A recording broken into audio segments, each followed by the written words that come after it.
గారు చెప్పిన మాట అన్ని రాష్ట్రాల్లో బీసీ వెల్ఫేర్ మంత్రిత్వ శాఖలు ఉన్నాయి. కేంద్రంలో లేకపోవడం అనేది శోచనీయం, బాధాకరం.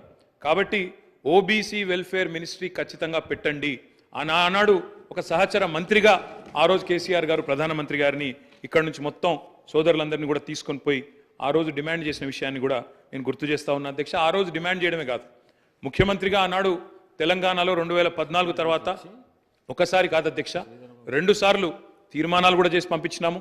ఆనాడు మళ్ళీ ప్రధానమంత్రి నరేంద్ర మోడీ గారికి కూడా విజ్ఞప్తి చేసినాం, ఓబీసీ వెల్ఫేర్ మినిస్ట్రీ పెట్టండి, పెట్టినట్టయితేనే మీరు బడ్జెట్లో కనీసం 5% పెట్టినా 2 లక్షల కోట్లు వస్తుంది భారతదేశంలోని బలహీన వర్గాలకు అని చెప్పి డిమాండ్ చేసిన పార్టీ బీఆర్ఎస్ పార్టీ అనే మాట కూడా నేను మళ్ళొకసారి గుర్తు చేస్తా ఉన్నా అధ్యక్ష. ఈ తీర్మానాన్ని స్వాగతిస్తూనే కేవలం 2 విషయాలు మాత్రం గౌరవ మంత్రి గారి దృష్టికి, ప్రభుత్వ దృష్టికి నేను తీసుకొని పోవాలనుకుంటున్నాను సార్.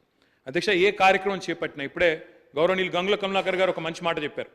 బీహార్లో ఈ ప్రయత్నం చేసినారు, అక్కడ జనరల్ అడ్మినిస్ట్రేషన్ డిపార్ట్మెంట్ ద్వారా జీఏడీ ద్వారా అక్కడ ఈ కార్యక్రమాన్ని వారు ప్రయత్నం కూడా చేసినారు. ఆనాడు జేడీయూ కాంగ్రెస్ పొత్తులో ఉండే అనుకుంటా, అక్కడ ప్రయత్నం ఆర్జేడీ పొత్తులో ప్రయత్నం చేసినారు. కానీ దురదృష్టవశాత్తు న్యాయపరమైన చిక్కులు రావడం వల్ల మొత్తం ప్రక్రియ ఆగిపోయింది. 500 కోట్లు బడ్జెట్లో పెట్టినప్పటికీ మొత్తం కార్యక్రమానికే విఘాతం కలిగి ఈరోజు ఎటు కాకుండా త్రిశంకు స్వర్గంలో వేలాడుతూ ఉన్నది.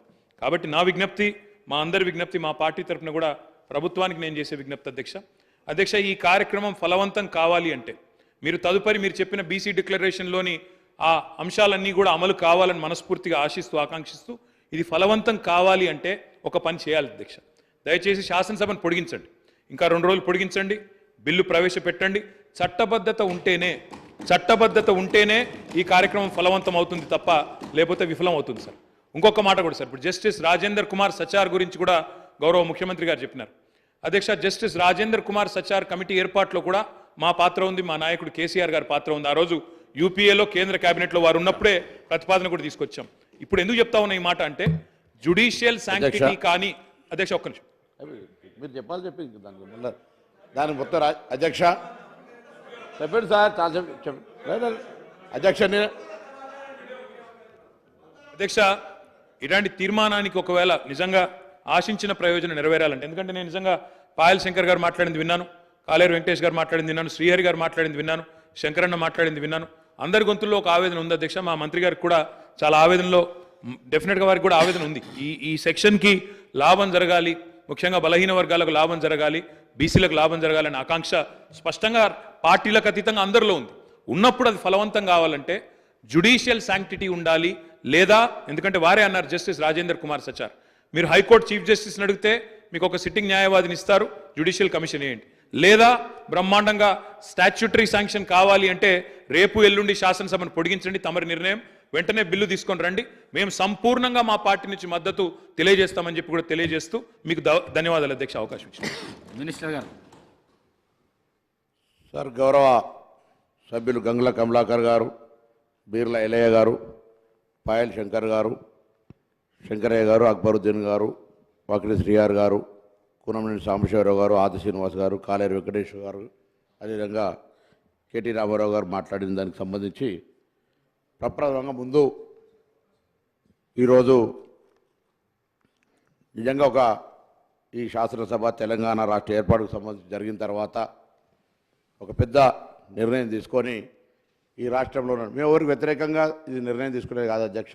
ఈ రాష్ట్రంలో ఉన్నటువంటి గౌరవ మా శాసనసభ్యులు, బలహీన వర్గాలకు సంబంధించిన శాసనసభ్యులు సంఖ్య ఎక్కువ ఉండాలి, న్యాయం జరగాలి, పిల్లల ఆర్థిక, విద్య, రాజకీయ అన్ని రకాలు పెరగాలనే ఆలోచన మిగతా అన్ని రాజకీయ పార్టీలు చెప్పినట్టుగానే మేము కూడా ఒక చిత్తశుద్ధితోటి ఈరోజు ఈ కార్యక్రమం తీసుకున్నాం. తప్పకుండా అందరూ కూడా దీనికి మద్దతు ఇచ్చినారు, వారందరికీ కూడా ప్రత్యేకించి ధన్యవాదాలు.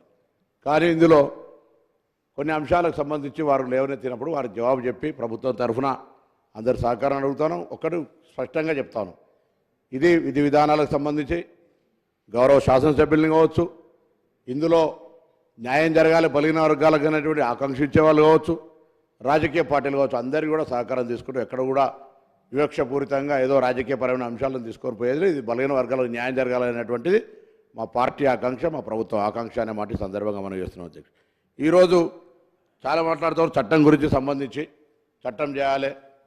నాకు ఆశ్చర్యం అనిపించింది అధ్యక్ష, రాజకీయంగా తర్వాత మాట్లాడతాను. ముందు మీరు ఎవరైనా తెలుసుకోమని చెప్తా ఉన్నాను. నేను గౌరవ ఇక్కడ కూడా వెంకటేష్ అన్న న్యాయవాది ఉన్నారు లేదా గౌరవ సభ్యులు.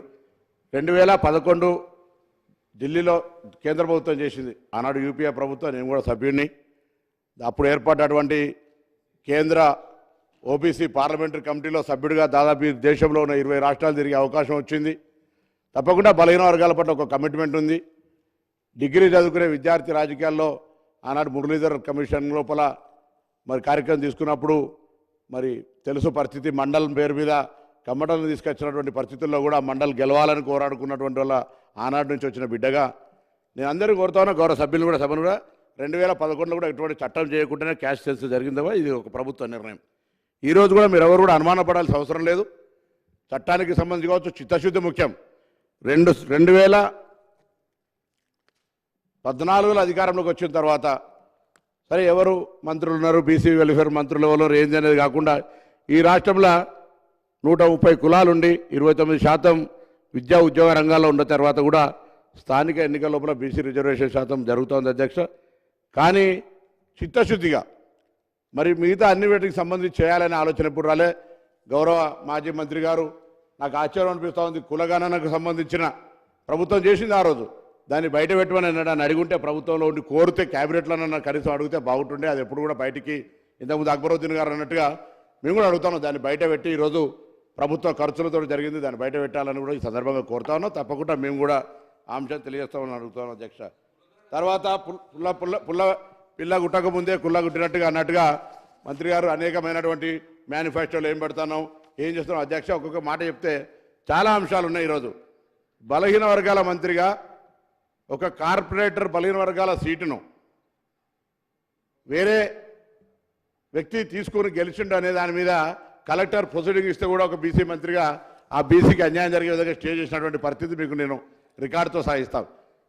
ఈ పరిస్థితులలో నేను ఒకటే మళ్ళీ కొడతాను, రాజకీయాలకు సంబంధించి ప్రసంగం ఇవ్వదలుచుకుంటే అనేక మీద దలుచుకుంటాం. కానీ ఈరోజు మనం ఏం చేసినాం, మన అధికారంలో ఏం జరిగింది అనేటువంటి మాట తీసుకునేటువంటి ప్రయత్నం కూడా చేస్తే సార్, ఈరోజు తెలంగాణ రాష్ట్ర ప్రభుత్వంలో 10 సంవత్సరాలుగా ఫెడరేషన్స్ చేసినారు అధ్యక్ష. అనేకమైనటువంటి కుల ఫెడరేషన్స్ ఉన్నాయి. ఇంతకుముందు మన పాయల్ శంకర్ గారు మాట్లాడినారు, ఆత్మగౌరవ భవనాలు ఉన్నాయి అధ్యక్ష. ఒక రూపాయి ఎవరికి ఇవ్వలేదు అధ్యక్ష. అంతేకాదు బీసీ కార్పొరేషన్ నుంచి 2018 ఎన్నికలప్పుడు 2023 ఎన్నికలు బీసీ బంధు పేరు తప్ప ఎన్నడూ ఆ ఆర్గనైజేషన్ పనిచేయలే, ఒక రూపాయి కేటాయించలేదు అధ్యక్ష. ఇది రికార్డు. అదేవిధంగా 2014 నుంచి 2023 దాకా వీళ్ళు ఇప్పుడు చెప్తా ఉన్నారు సంవత్సరానికి 20 కోట్లు ఇస్తున్నారు, 1,00,000 కోట్లు కావాలని. మొత్తం 9.5 సంవత్సరాల లెక్కలు తీయమని అడుగుతా ఉన్నా అధ్యక్ష. మీరు బడ్జెట్లో ఎన్ని 100 కోట్లు ప్రకటించుకున్నారో మొత్తం 23,000 కోట్ల రూపాయలు ఖర్చు తప్ప ఈ రోజు వరకు 9.5 సంవత్సరాల ఈ ప్రభుత్వం బీసీలకు ఇచ్చినటువంటి ఖర్చు 23,000 కోట్లు మాత్రం అధ్యక్ష. మీరు రికార్డ్స్ ఉంటే అన్ని రికార్డులను వెరిఫై చేసుకోమని చెప్పి కూడా సభదారం కోరుతాను. అదేవిధంగా ఈరోజు ఎంబీసీలకు సంబంధించి ముచ్చట వచ్చింది అధ్యక్ష. ఎంబీసీలకు సంబంధించి 1000 కోట్లు ఆర్భాటంగా ప్రకటిస్తే నిజంగా కూడా నేను ఒక బలహీన వర్గాల బిడ్డగా చాలా సంతోషపడ్డా. మా ఎంబీసీలకు సంబంధించి 1000 కోట్లు వచ్చినాయని అధ్యక్ష. 1000 రూపాయలు కూడా ఖర్చు కానటువంటి పరిస్థితి. ఆ కార్పొరేషన్ చైర్మన్ వేస్తే ఆ కార్పొరేషన్ చైర్మన్ ఒకసారి ఇంటర్వ్యూ తీసుకోండి, ఆయన బాధ చెప్తారు.